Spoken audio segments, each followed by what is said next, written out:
deepest oceans, walk across the water, Olá, seja bem-vindo ao nosso Pod Start Time, que está apenas começando. Eu me chamo Miriam Machado e esse é o seu podcast de desenvolvimento. E hoje, gente, nós temos aqui o prazer de receber a doutora Naira França, que é uma advogada excelente. Seja muito bem-vinda, doutora Naira. Fique à vontade para se apresentar e falar um pouquinho sobre você. Miriam, muito obrigada pelo convite. Nós que agradecemos. É excelente estar aqui com vocês também. Muito bom estar aqui trocando ideias, né? Porque Sim. Aprendizado é uma via de mão dupla. É verdade. Bom, meu nome é Naira França, sou advogada, minha primeira graduação foi comércio exterior, trabalhei 10 anos em comércio exterior, tanto exportação quanto importação, tive empresa na China e com o tempo senti a necessidade de fazer direito. Uau, que legal. E o direito acabou me levando para a área internacional, Uau. como sempre. Hoje, o maior campo que eu atuo é direito internacional na área criminal. Sim. São crimes internacionais. Sim. Mas também atuo muito com direito migratório. Sim. Trabalho aqui em Portugal há quase 5 anos e tenho um vasto campo aí de atuação no direito português. Uau, gente, que honra é ter a doutora Naira aqui, tá? Porque realmente você tem grandes coisas para acrescentar para nossas vidas, né? E achei muito interessante esse tema, né? Que é desmitificando o visto de residência da CPLP. Então, é muito interessante porque tem muitas pessoas preocupadas ou às vezes com muitas dúvidas em questão a esse visto de residência. E fique à vontade para entrar no tema, para estar falando aí o que é CPLP. Bom, é um visto novo, né? O governo português sempre lança algumas leis, vistos ou modificações e com o tempo vai se adequando às necessidades. Sim. Então, nós ainda estamos em um momento de adequação desse visto, Sim. algumas coisas a serem reguladas. É algo extremamente novo e lógico que também vai ter muitas dúvidas, né? Sim. Então, achei melhor explicar o que é CPLP. Isso. Muitas pessoas não sabem nem o que é. É verdade. Trouxe aqui uma colinha.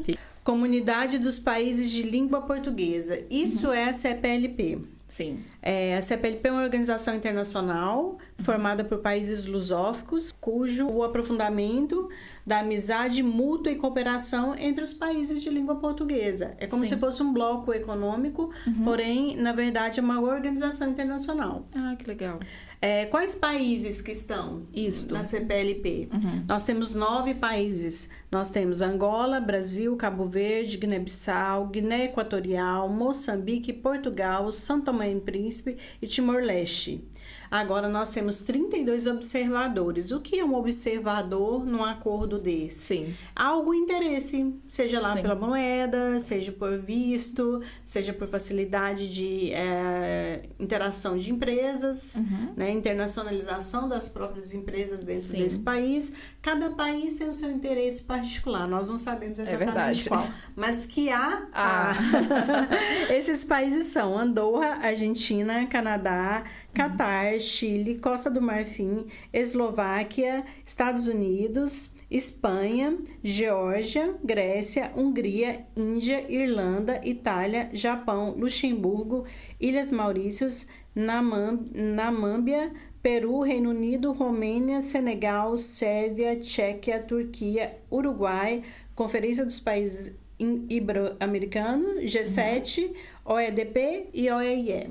Sim. Ou seja, é um acordo que está despertando a vontade do Sim. mundo em investimentos. Que legal. Então, é algo que vem para ficar, a meu ver. Sim. Né? Trabalho com direito internacional há quase 17 anos e esses acordos normalmente vêm para ficar. Provavelmente, esses países vão começar a ter acordos bilaterais. Sim. Bilaterais, que significa o acordo da CPLP, esses 9 países tendo algum benefício com os países que estão de olho na CPLP.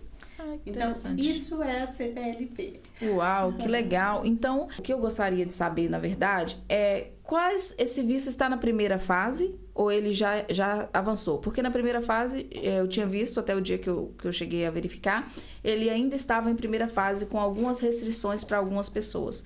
Ou seja, tinha algumas pessoas específicas para adquirir esse visto. E ainda continua assim ou já está no estado mais avançado? Bom, aparentemente foi avançado ontem, mas como ainda tudo é muito embrionário, Sim. Né, eu não posso lhe passar realmente se esse avanço está efetivo. Mas em primeiro momento, como nós tínhamos no CEF mais de 200 mil manifestações de interesse aguardando deferimento, foi dado a prerrogativa dessas pessoas serem analisadas primeiro. O que eu acho que é extremamente lógico, havendo pessoas há 2 a 3 anos dentro do país em um estado de aguardar a regularização. A gente não fala irregular, porque a partir do momento que demonstra boa fé na regularização, a pessoa está em regularização.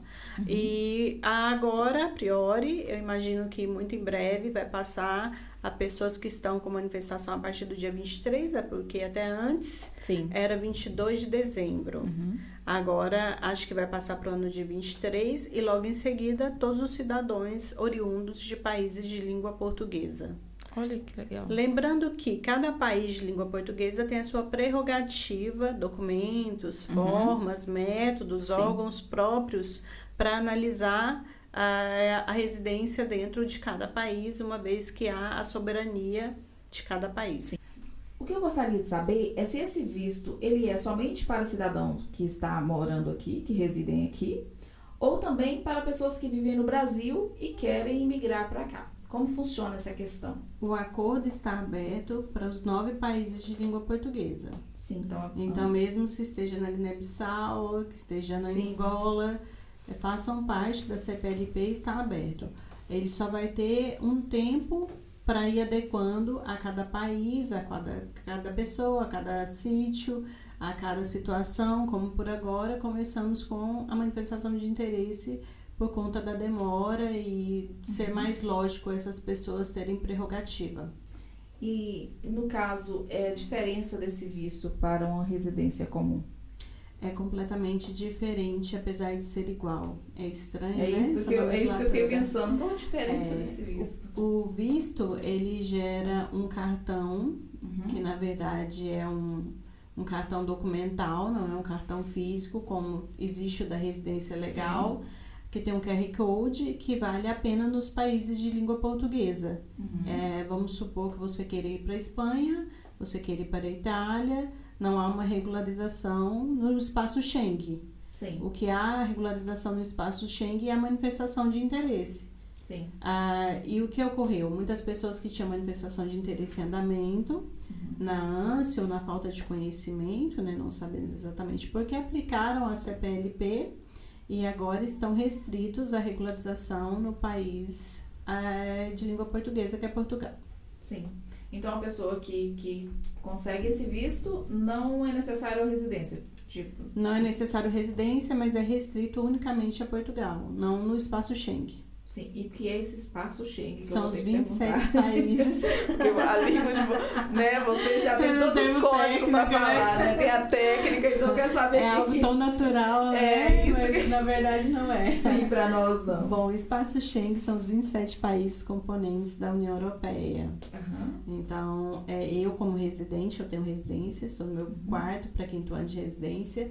Se eu for à França, eu sou residente da União Europeia. Agora, quem for à França com a CPLP, tem 90 dias para estar no país, após isso está ilegal. Percebi, que interessante, é porque então ele realmente é parecido, mas é restrito em relação à residência. Mas em Portugal vai ter as mesmas prerrogativas de uma residência, somente em solo português.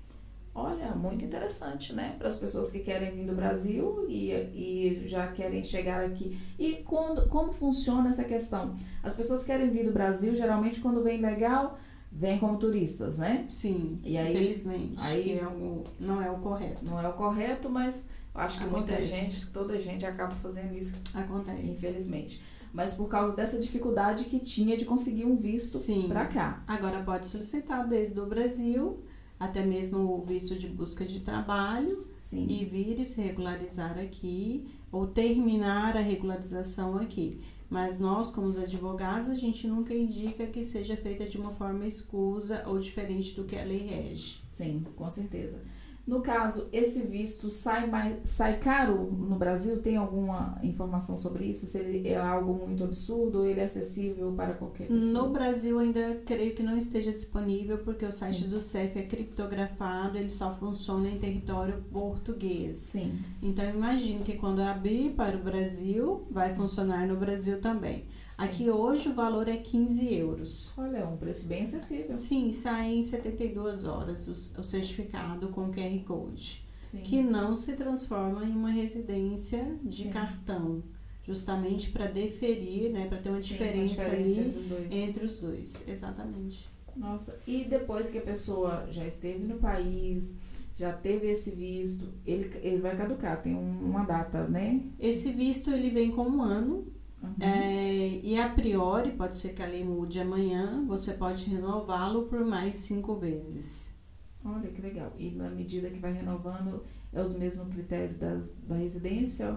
Vai prolongando mais 1 ano? Exato, mais 1 ano, até para ver se a pessoa continua no território português para pegar a residência definitiva. Ah, então através desse visto também conseguimos pegar o BI. Sim, porém de uma forma um pouco mais complexa, mas consegue-se sim. Sim. É o mais fiscalizado, por assim dizer, uma vez que é oriundo do próprio território. Sim. E quais os benefícios de ter esse visto? Pessoas que não queiram ir para outros países, a não ser a turismo, não por mais de 90 dias, como eu disse. Pessoas que estão aqui irregular e precisam de um contrato de trabalho, Sim. Converter a carteira de trânsito, né? Sim, Nossa CNH do Brasil em uma carta condução desde Portugal. Pessoas realmente que têm o único intuito de estar aqui dentro. De estar aqui. E acho que o governo português foi muito assertivo nessa questão, porque nós vemos muitos casos de pessoas que vêm se regularizar em Portugal e depois vai para outros países por N motivos, Sim. principalmente salário Isso. e oportunidade de trabalho. E dessa forma a pessoa fica vinculada a Portugal. Olha, é mesmo interessante. Sim, para o governo foi algo muito substancial. Olha, bem interessante, né? Porque as pessoas antes vinham para cá e ficavam com muita dificuldade de legalizar. Era muita dificuldade, tudo exigia, não sei se esse visto exige contrato de trabalho, alguma coisa. Não. É isso que eu gostaria de saber também. Não, esse visto exige algumas documentações, mas o principal foco do visto é que você seja oriunda de um país de língua portuguesa, como o Brasil. Seu passaporte brasileiro, comprovante de morada brasileira, então algo Sim. que te vincule e demonstre que você nasceu no território. Mais perguntas para você, porque esse tema está maravilhoso e eu também fiz minha cola aqui de perguntas, né? Então eu gostaria de saber se com este visto as pessoas podem visitar outros países. Bom, pode, da mesma forma que alguém sai do Brasil e vai visitar outros países. Alguns necessitam de visto, como por exemplo Dubai, e outros não precisam de visto. O português, ele precisa apenas comunicar no site aos Estados Unidos, na embaixada, de que está indo visitar. Sim. O brasileiro precisa do visto, né? Aquele visto de 10 anos que é colado no passaporte. Então, a prerrogativa continua a mesma para o brasileiro. Então, há algumas restrições, sim, diferentes de quem tem uma residência por meio da manifestação de interesse. Sim. Então, há essa diferenciação também.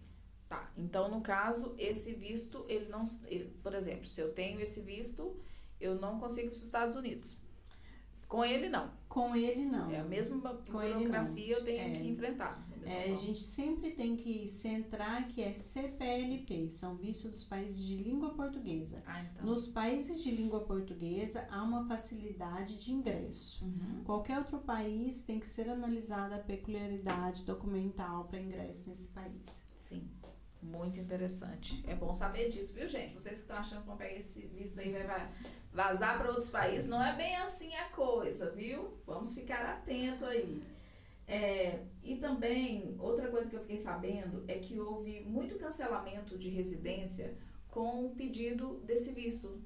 Sim, como é o mesmo site, é o CEF que faz as manifestações e a CPLP.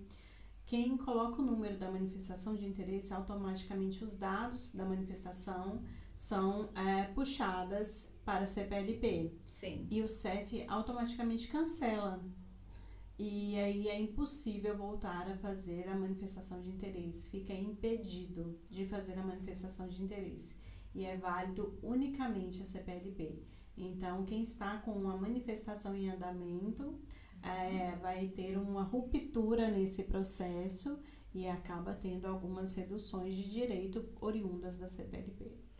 Então, nesse caso, as pessoas que já tinham a manifestação de interesse de residência, sim, futuramente, elas têm que continuar usando esse visto, ou elas conseguem, de alguma forma, na hora que esse visto caducar, fazer alguma manifestação? Após 6 meses, se eu não me engano, mas após caducar, a manifestação é após 6 meses, o cartão de residência, essa pessoa pode aplicar para a residência novamente. Mas aí tem que passar por todo esse processo aí que hoje nós sabemos que está em torno de 1 ano. Sim, que essa demora toda. Então tem muitas pessoas que estão optando por esse visto por ser algo mais rápido. Sim, né? Mas depende da realidade e do intuito de cada um. Então tem que ser muito bem analisado para abrir mão da manifestação de interesse para ir para a CPLP. Então, de uma certa forma, qual dos dois compensa? Depende da realidade da pessoa, Depende da realidade do intuito. É verdade. Cada caso é um caso. Já eu vou querendo aqui, gente. Outra perguntinha aqui vamos fazer uma colocação. Como se uma empresa tivesse me enviado para outro país. Com esse visto, eu consigo ter todos os direitos legais como se estivesse legal? Por exemplo, daqui para a Suíça. Não, diferente da residência que nós estamos regularizados no espaço Schengen, inclusive a Suíça, a CPLP não. As empresas portuguesas têm alguns certificados que elas conseguem e podem enviar portugueses ou residentes portugueses para se deslocar e trabalhar em outros países. A CPLP ela tem um pouco de dificuldade nessas questões, uma vez que a pessoa está regularizada unicamente em Portugal. Amanhã isso pode vir a mudar? A legislação pode vir a mudar. Sim. Mas hoje há uma dificuldade nesse trânsito, uma vez que está regularizado unicamente em Portugal. Sim. Nossa, mesmo interessante, viu, gente? Todas as dúvidas, eu creio que está sendo bem esclarecida aqui, né, doutora Naira? É interessante, as leis aqui, não é só eu que percebo isso, eu acho que quase todo mundo comenta, muda muito. Muda bastante e ela vai agregando adaptações ao longo da lei. Sim. Então, eu particularmente como advogada, nunca começo um visto ou algo semelhante nas primeiras semanas. Eu espero para ver o que vai ocorrer. Sim. Porque há falhas, adequações, há situações novas e eu prefiro ver tudo isso resolvido para depois colocar os meus clientes a exposto a isso, né? Para não correr nenhuma falha.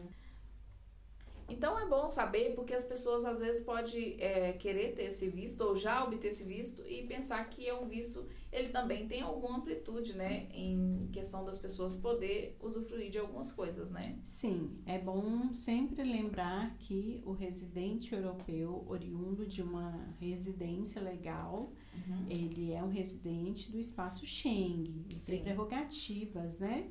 Por exemplo, o advogado português tem a prerrogativa desde que seja solicitado administrativamente e de acordo com a documentação de cada país, ser advogado em outros países. Nesse caso, tudo estará restrito aos países de língua portuguesa, neste caso em específico, Portugal. Pois, então é só aqui mesmo, viu, gente? Mas é maravilhoso, né? Você tendo esse visto aí. Sim, só de estar regularizado, tem pessoas que ficam milhões de anos sem regularizar. Já tive clientes que chegaram até mim com 15 anos aqui dentro sem o NIF. Né? Então, não há vida. Nós que somos regularizados, imigrantes, já é um pouco complicado. É verdade. Imagina quem não tem nada. Né?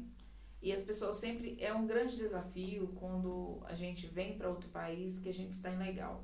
Sim. A gente se sente, assim, completo por um lado, incompleto por outro. E principalmente na questão de documentação, é muito difícil porque também a gente fica com restrições a muitas coisas. A evolução dos órgãos públicos, né? Tanto do CEF, quanto da embaixada, quanto do consulado, porque com certeza vai agilizar e diminuir esse impacto de irregularização dos imigrantes no país. É verdade. E é interessante que as pessoas, sei lá, criam ainda mais ânimos para correr atrás dos seus sonhos, né? Sim, Porque claro. é muito diferente quando você tem os seus direitos, você tá no país legal, você se sente mais tranquilo.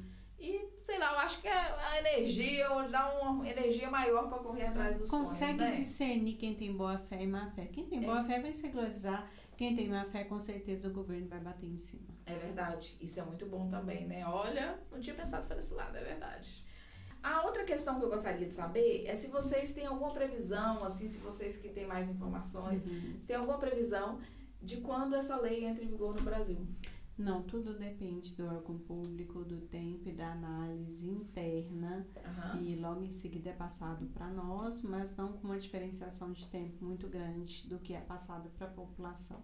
Ah, sim, porque os brasileiros já estão todos ansiosos. Mas logo, muito em breve, vai entrar em vigor, sim, com certeza. Sim, porque é uma forma das pessoas já entrar aqui, porque as pessoas que vêm como turista, normalmente, eu penso que mesmo que a pessoa vai para outro país com esse visto de turista, ela vai precisar também comprovar que está indo passear ou não.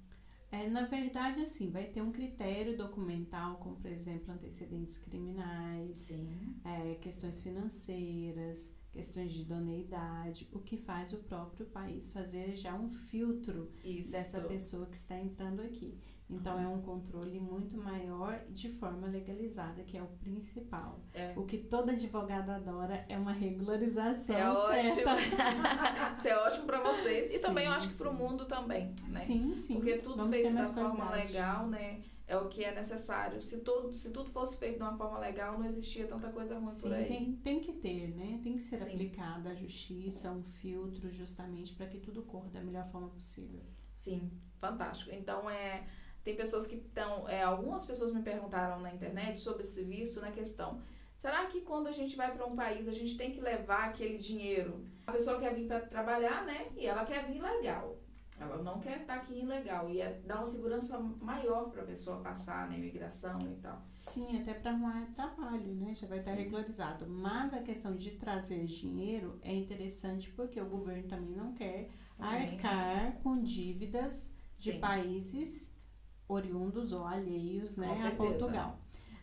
Então, a pessoa tem que comprovar pelo menos o mínimo de subsistência para começar uma nova vida aqui, se esse for o caso.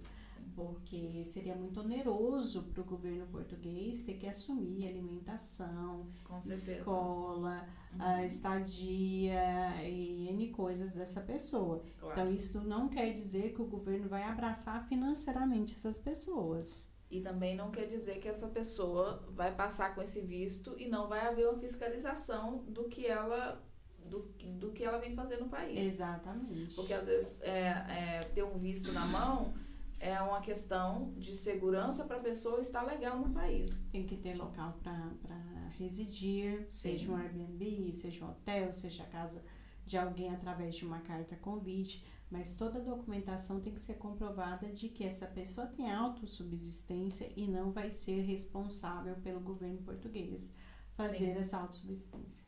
Top, gente. Você que quer vir, já sabe, né? Quando chegar a altura de você poder ter esse visto, né? Quando a lei entrar em vigor no Brasil, você já sabe que você tem que arrumar tudo certinho da mesma forma, porque com esse visto, você vai passar também por uma fiscalização.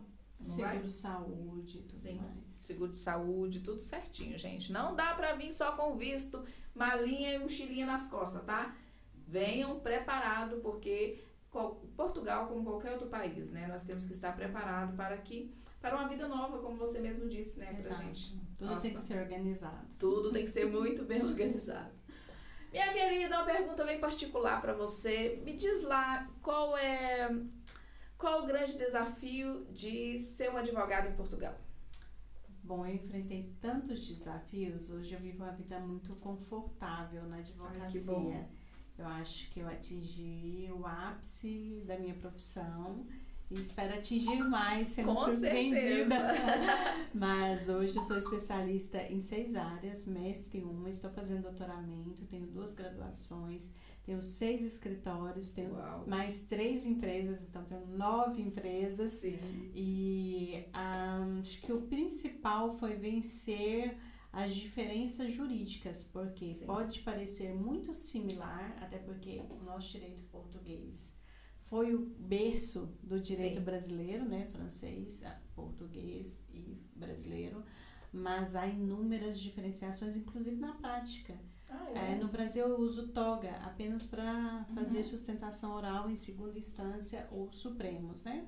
Enquanto aqui qualquer ato jurídico eu tenho que usar toga. Sim. A forma de me comportar dentro de um tribunal, a forma de me referenciar aos meus colegas, a um juiz e a um promotor. Então, tudo isso é completamente diferente. Uau. E não é ensinado na faculdade. Nossa, é tudo em prática. É verdade. Tem coisas que é na prática, Mas né? eu amo advogar em Portugal. Eu acho o direito muito mais sucinto, menos abrangente, muito mais lei seca. Tem advogados que não gostam de um direito mais interpretativo. Eu gosto de seguir a lei à risca. Então, me identifico muito mais. Oh, gente, é lindo. A produção tá toda fantástica aqui, empolgada com a nossa advogada que está aqui hoje, trazendo altos conhecimentos pra gente aí, né, gente? É interessante porque a gente vê uma mulher como você, né, com tanta coisa a acrescentar e com tanta empresa na mão, né, pra cuidar. Como é que você consegue dar conta disso tudo? Eu já tive a fase de gerenciar tudo por conta própria, absorver. Até que eu percebi que eu não sairia da esquina se eu colocasse tudo só na minha administração. Sim. Hoje eu terceirizo 90% do meu trabalho. Uau. Então eu faço um filtro administrativo de fiscalização e depois repasso para os meus funcionários. Gente, que lindo. Isso é top. Estratégia, viu, gente? O que eu falo com vocês? Estratégia de negócio é tudo, porque se a pessoa quiser ter tudo nas mãos, né? Não dá conta. Não adianta, não dá né? conta. Nós precisamos de equipe, nós precisamos trabalhar em conjunto e precisamos confiar em pessoas. Delegar. Né? Delegar a função. Delegar. Fantástico. Gostaria de saber mais uma coisinha sobre você. O porquê que você escolheu a advocacia? A advocacia não foi a minha primeira escolha. Não? Não, eu entrei na faculdade com 16 anos e já falava inglês, francês e espanhol fluente. Então, eu gostava muito de viajar e com 20 anos eu me graduei em comércio exterior. Com 19 anos eu era a primeira funcionária da Hyundai no Brasil, 1 ano antes de formar. E assim que eu formei, abri uma empresa na China, fiquei 4 anos na China trabalhando com International Company, importação e exportação do Brasil-China. E chegou um momento, meu filho nasceu, eu tenho um filho de 16 anos, com 21 anos eu fui mãe. E eu vivi uma vida de deslocamento, né? Sim. Nômade. E chegou um ponto que eu cansei muito. 35 horas de voo, Brasil-China. Tinha dia que eu chegava no Brasil 2 dias depois de voltar para a China. E comecei a perceber que eu gostava muito da parte jurídica das minhas empresas.